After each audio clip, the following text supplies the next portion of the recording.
Listen up, boys. I've had it up to here with these slick magazines and their 2026 hype cycle, pushing plastic toys you need a degree and $1,000 upgrade kit just to make them reliable. They say the industry is moving too fast, but I say it's moving too light.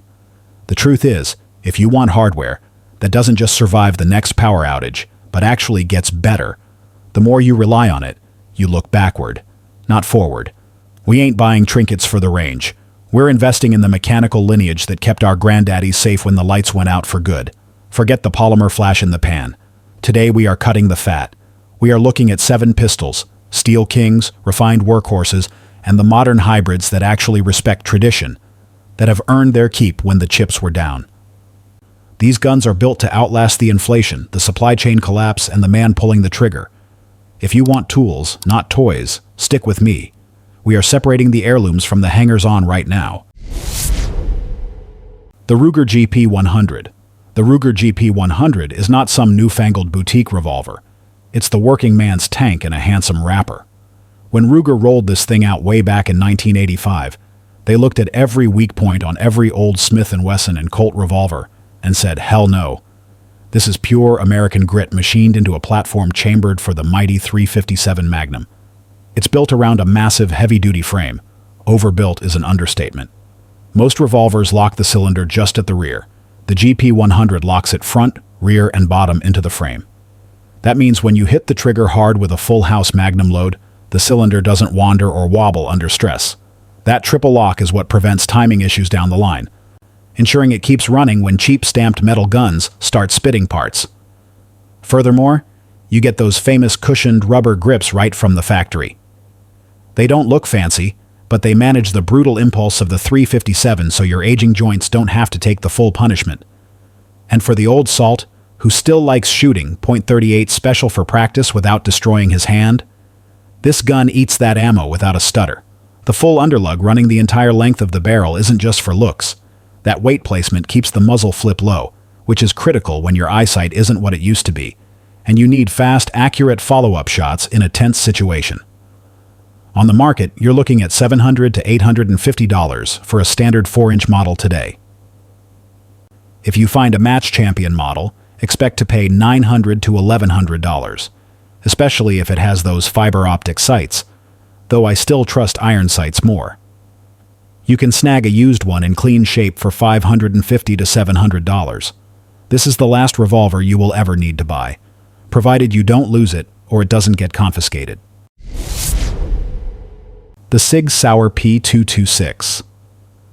The SIG P226 is a piece of hardware that should have been the standard issue sidearm decades ago. Back during the military trials in the 1980s, the P226 absolutely dominated the Beretta in nearly every performance metric thrown at it.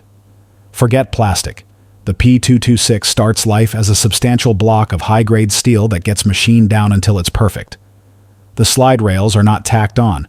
They are milled directly into the frame itself. This is a design philosophy that ensures rigidity and longevity that modern polymer frames simply cannot replicate when subjected to decades of heavy use. The barrel is cold-forged, carrying that legendary German commitment to mechanical perfection. What really sets the P226 apart for defense is the double-action, single-action trigger system, specifically that decocking lever. It is the safest mechanical way to drop the hammer without relying on some finicky magazine disconnect that could fail when your life hangs in the balance. That initial double-action pull is your primary defense mechanism, heavy enough to prevent an accidental discharge while holstering, followed by a single-action break that is lightning quick for follow-up shots. Then there's the nitron finish.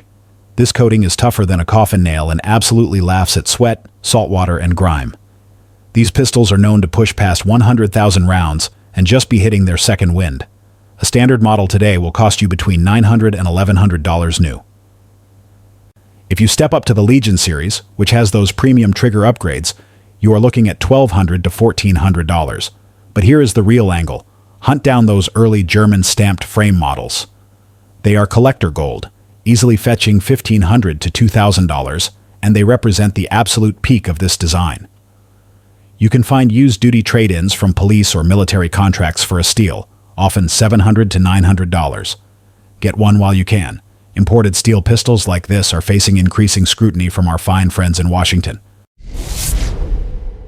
The Glock 19, Generation 5. In 1988, Gaston Glock took his already proven Model 17 and effectively shrunk it down to create the masterpiece we know as the Glock 19. It might not win any beauty pageants, and it certainly isn't the oldest dog in the fight, but it is, without question, the most indestructible tool mass-produced for defense in the modern era. The sheer brilliance of the Glock lies in its infuriating simplicity. It runs on roughly 34 parts, period. No external safeties to snag on your jacket lining, no hammers to snap off when you drop it, just a pure point-and-shoot interface that works when you are operating on pure adrenaline. That black T-Nite coating on the slide is tougher than cheap chrome and resists corrosion better than anything short of tool steel. The polymer frame isn't just cheap material. It has a subtle flex designed specifically to soak up the recoil impulse that eventually cracks the metal frames of its competitors. Even the steel slide rails are designed to be replaceable, though I have never, in my long career, seen a standard police or defense shooter actually wear them out. These things have been frozen solid in ice baths, buried in the dirt for months, and run over by government sedans, and they still go bang when you need them to. Departments are reporting these crossing the 200,000 round mark with only routine spring replacement. For the investment, a new Generation 5 Glock 19 sits right now between $550 and $650. If you want the MOS versions for mounting optics, you're looking at $650 to $750. But here's the real deal. Grab a Generation 3 used. For $400 to $500, you get 95% of the reliability and enough rounds through it to prove its worth, and it will still be functioning perfectly for your grandkids. It's the baseline. If you can't afford a reliable Glock, you can't afford to protect your homestead. Chesuam. The CZ75. In 1975, the engineers in Czechoslovakia managed to create what many old-school Smiths still call the most ergonomic combat pistol ever conceived, the CZ75. They took the basic DNA of the Browning high power and engineered improvements that drastically altered the shooting experience. The single biggest advancement is that the slide rides inside the frame rails, much like an old Luger or Browning high power, but better managed. This design drops the bore axis so low into your hand that the recoil impulse doesn't feel like a snap. It feels like a gentle, linear push straight back into your palm. Because this is an all-steel gun, weighing in at 35 ounces, it has the mass required to eat recoil for breakfast. The machining tolerances on these are famously tight, meaning that these pistols often feel smoother and shoot better after 10,000 rounds than they did straight out of the box. This attracted special forces units and competition shooters globally because they recognized it as the professional's choice for sheer mechanical accuracy. Getting 2-inch groups at 25 yards isn't a lucky day with this gun. It's the standard expectation. For the investment, a standard CZ75B model is still a genuine steal, running $600 to $750. If you jump up to the Shadow 2 competition rigs, you're looking at $1,200 to $1,400. But the true collector's score is the pre-B models, those older variants with the deep, gorgeous gloss finish. Those are fetching $800 to $1,200 now. And that value is only going up as import controls tighten. This gun is proof that sometimes the older designs, refined by brilliant minds, beat the new, cost-cutting plastic nonsense every single time. While the CZ75 is an iron-willed steel champion, it is a full-size hammer-cocked gun. If we need something built by a genius that held the capacity crown for decades before anyone else, we must pay homage to the final work of the master himself. The Browning High Power. This pistol, the Browning High Power, was John Moses Browning's swan song. He died before it was fully finished, and it was completed by the Belgian genius Dieudonné Saïve. But the bones, the engineering, they are pure Browning.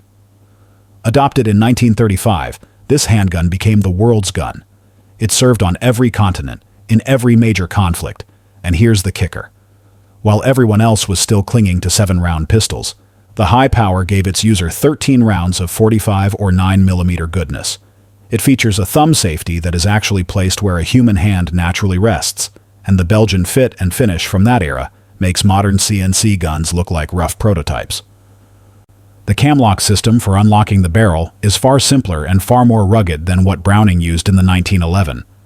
The British Special Air Service carried these reliable beasts for over 50 years because they understood that when the chips were down, simplicity and capacity win the fight.